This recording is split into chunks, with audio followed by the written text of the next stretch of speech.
Pessoal, vamos lá. Uma vez que você entendeu o que é o método de Gauss-Jacobi, o Gauss-Jacobi, tá ok? Qual que é a ideia fundamental do método de Gauss-Jacobi? É que para resolver esse sistema de equações, tá? Essas equações de iterações, para o cálculo de x1, eu uso x2 e x3 da etapa anterior. Para cálculo de x2, x1 e x3 da etapa anterior. E para x3, x1 e x2 da etapa anterior. Vamos ver isso aqui na planilha. Ó. Quando eu desenvolvi a equação de x1, eu usei o x2 e o x3 na etapa anterior. Quando eu fui calcular o x2 aqui, eu usei o x1 e o x3 da etapa anterior. E quando eu fui calcular o x3, eu usei o x1 e o x2 da etapa anterior. Tá ok? Eu vou mostrar o método de Gauss-Seidel diretamente na planilha porque ele tem uma dificuldade matricial muito grande para resolver. Não é tão razoavelmente simples quanto o de Gauss-Jacobi que eu apresentei para vocês no método analítico. Tá? Mas as alterações elas são justificadas por performance na solução e, entre aspas, elas são possíveis ou facilmente mais implementáveis via programação do que necessariamente para processos analíticos. Esses métodos só têm vantagens computacionais, não vantagens analíticas. Tá ok? Mas o processo é bem simples. A diferença é que no método de Gauss-Seidel, se você tem na mesma iteração algum valor de x calculado, você usa ele. Se você não tiver nenhum valor de x calculado naquela iteração, você pega ele da iteração anterior. Por exemplo, a equação x1 ela precisa de x2 e x3. Eu tenho x2 e x3 calculado na mesma iteração que a iteração 1? Eu não tenho. Tá? Porque eu vou calcular x2 e x3 depois do x1. Então, como eu não tenho x2 e x3 calculado na mesma iteração, em etapas anteriores, eu uso os valores da etapa que antecede essa iteração. Agora, olha o caso de x2. Para x2, eu preciso de x1 e x3. Eu ainda não calculei x3, mas eu já calculei o valor de x1. Então, o método de Gauss-Seidel, ao invés de ele pegar o x1 da etapa anterior, como eu já tenho esse x1 calculado nessa iteração, eu vou usar ele aqui. Eu uso ele aqui embaixo. Eu já uso o valor de x que eu conheço na mesma iteração e não na iteração anterior. Se, obviamente, eu já tiver calculado ele naquela iteração. Se não, eu pego da iteração anterior. Como eu ainda não calculei o x3, porque eu vou em sequência, né? Eu calculo x1, depois calculo x2, depois eu calculo x3. Como eu não calculei o x3 ainda, eu vou pegar ele da etapa anterior. Se eu tivesse calculado ele, eu pegaria da mesma etapa. E o x3? O x3 precisa de x1 e x2. Só que x1 e x2 eu já tenho calculado na mesma iteração. Então eu não preciso pegar da etapa anterior. Então eu vou pegar o x1 da mesma iteração que eu estou utilizando e vou pegar o meu x2 também da mesma iteração que eu estou calculando. Tá?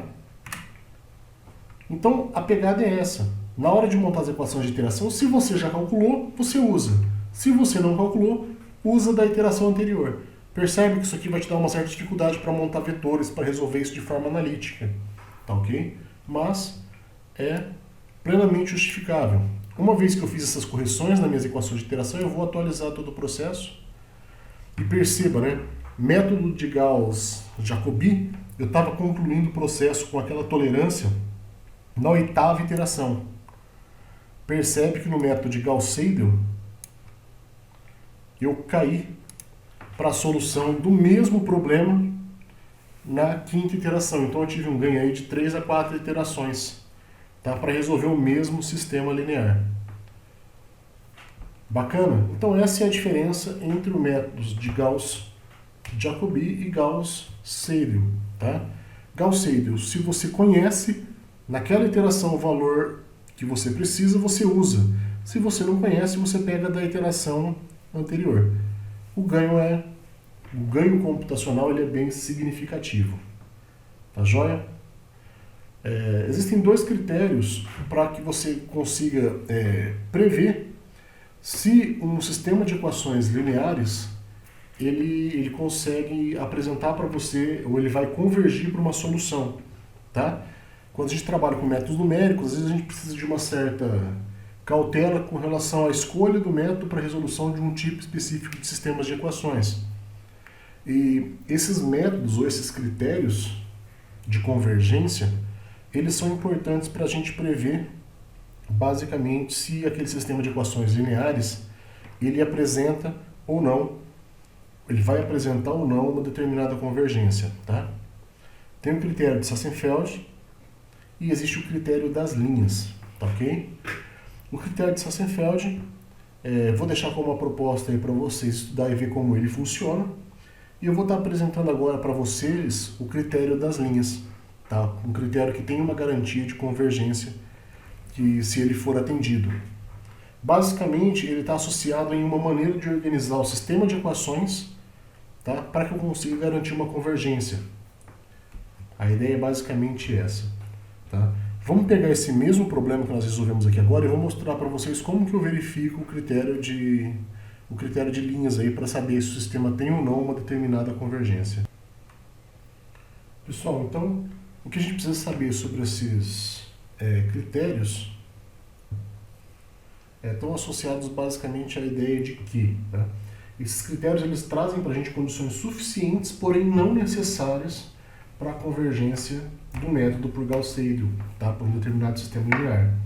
Tá? O que isso quer dizer? Quer dizer que se você, um determinado sistema ele pode não satisfazer esses critérios e ainda assim você pode ter a convergência. Tá? Mas uma vez que ele satisfaz esses critérios, tá? Tanto o critério de Sassenfeld como o critério das linhas, você tem uma convergência garantida. Tá ok? Então, eu vou falar um pouco com vocês a respeito do critério das linhas, né? O que é esse critério das linhas? Então, pessoal, o critério das linhas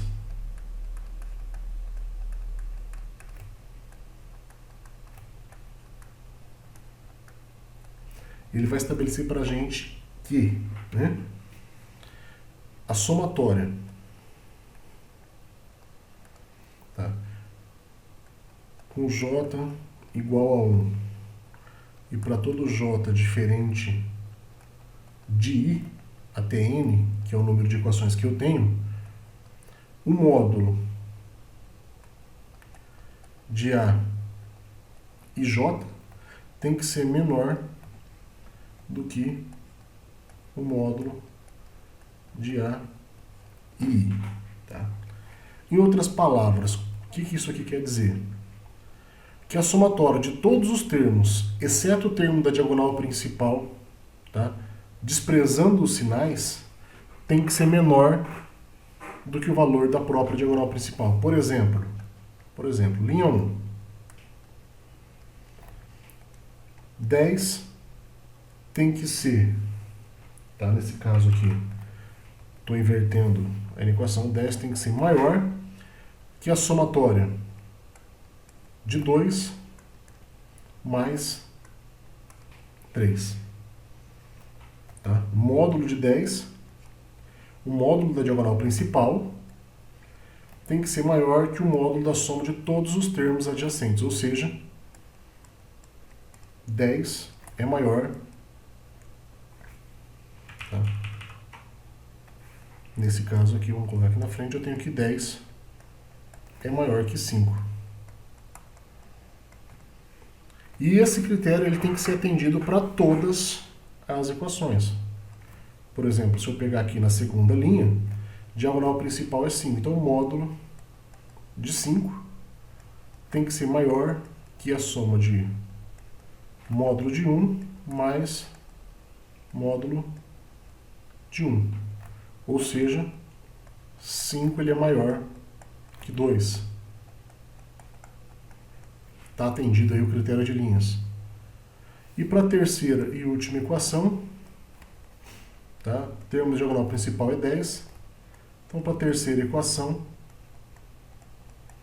o módulo de 10, que do último termo, que eles podem ser negativos e tudo mais, não é o caso desse sisteminha, tem que ser maior do que a soma de todos os outros termos sem sinal. Então, seria o módulo de 2 mais o módulo de 3. Nesse caso aqui também eu tenho 10 maior que 5. Então você percebe que o critério das linhas ele foi atendido para todas as equações. Isso quer dizer que esse sistema tenham garantia de convergência. Além desse método do método das linhas, do critério das linhas para serem atendidos, também tem o critério de Sassenfeld. Tá? Fica uma proposta aí para você que tiver uma curiosidade, ler mais sobre o critério de Sassenfeld.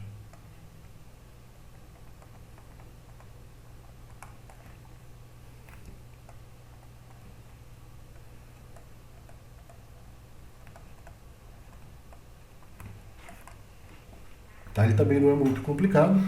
Eu não vou entrar em detalhes, isso aqui faz parte já de uma leitura extra, para habilitar você a trabalhar também com leituras de alguns livros específicos da área.